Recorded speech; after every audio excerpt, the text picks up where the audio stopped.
স্বচ্ছতাই সেবা বিষয়ক বিবিধ অনুষ্ঠান আয়োজিত হচ্ছে 17 সেপ্টেম্বর থেকে 2রা অক্টোবর পর্যন্ত। তারই অঙ্গ হিসেবে প্রশাসনিক উদ্যোগে বুধবার দুপুরে একটি সাইকেল র্যালি আয়োজিত হয়। উদ্দেশ্য জনগণকে স্বচ্ছতা বিষয়ে অবগত করা। কর্ণজোড়া উচ্চ বিদ্যালয়ের ছাত্রছাত্রী সহ স্বনির্ভর গোষ্ঠীর সদস্যরা এই র্যালিতে অংশ নেন।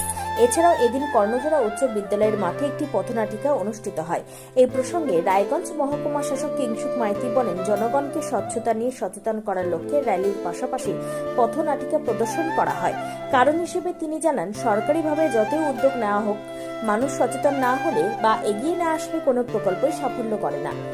সাইকেল আরোহী সহ নাট্য দলের সকলের চেষ্টাকে সাধুবাদ জানিয়েছেন তিনি জানান, নাটক দলটি সুন্দরভাবে বার্তাটি মঞ্চস্থ করেছেন।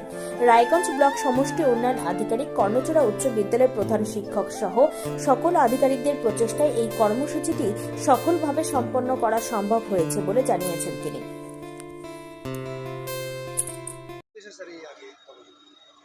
স্বচ্ছতা ই সেবা আমাদের যে অনুষ্ঠানের কর্মসূচি চলছে 17 সেপ্টেম্বর থেকে 2 অক্টোবর, তারই বিভিন্ন প্রোগ্রাম যেগুলো বিভিন্ন দিনে হবে, তো তারই একটা আজকে অংশ আপনারা দেখতে পেলেন যে আজকে আমাদের কর্ণজোড়া হাই স্কুলে আমাদের সঙ্গে রায়গঞ্জ ব্লকের সমষ্টি উন্নয়ন আধিকারিক রয়েছেন, কর্ণজোড়া হাই স্কুলের প্রধান শিক্ষক মহাশয় রয়েছেন, এছাড়া আমাদের জেলা শাসক মহাশয় ছিলেন, অতিরিক্ত জেলা শাসক ছিলেন, ডিস্ট্রিক্ট নোডাল অফিসার ছিলেন এবং এই স্কুলের ছাত্রছাত্রী এবং ব্লকের সমস্ত কর্মচারীবৃন্দরা রয়েছেন।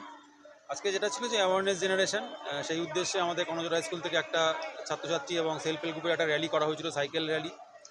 এবং তারপরে আমরা এই অডিটোরিয়ামে এই প্রাঙ্গণেতে একটা পথনাটিকা করা হলো, যার মাধ্যমে মানুষকে সচেতন করা হলো যে স্বচ্ছতা নিয়ে যে কর্মসূচি চলছে, মানে সারা বছর ধরেই চলছে, সেগুলোতে যাতে মানুষে সাড়া দেন। কারণ আমরা দেখতে পাচ্ছি যে বিভিন্ন প্রোগ্রামেতে যতই সরকারি তরফ থেকে করা হোক না কেন, মানুষ যদি উদ্যোগী না হন, মানুষ যদি পার্টিসিপেট না করেন, তাহলে সেই প্রোগ্রাম ফলপ্রসূ হয় না বা আমাদের সকল প্রচেষ্টাই ব্যর্থ হয়ে যায়। তো সেই কারণেই মানুষকে সচেতন করাটাই মূল উদ্দেশ্য ছিল।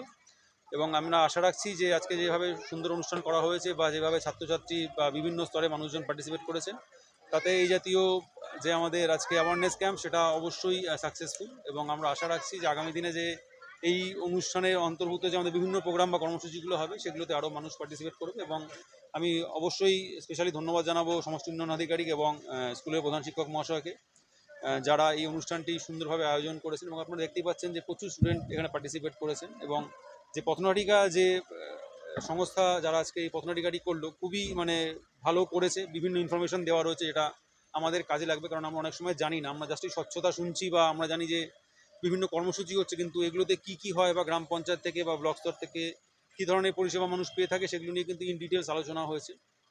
খুব ভালো অনুষ্ঠান। তো আমি এক্সপেক্ট করছি যে আগামী দিনে যে অনুষ্ঠানগুলো হবে, সেগুলোও মানুষ পার্টিসিপেট করবেন সেগুলোতে, এবং এগুলো ফলপ্রসূ হবে।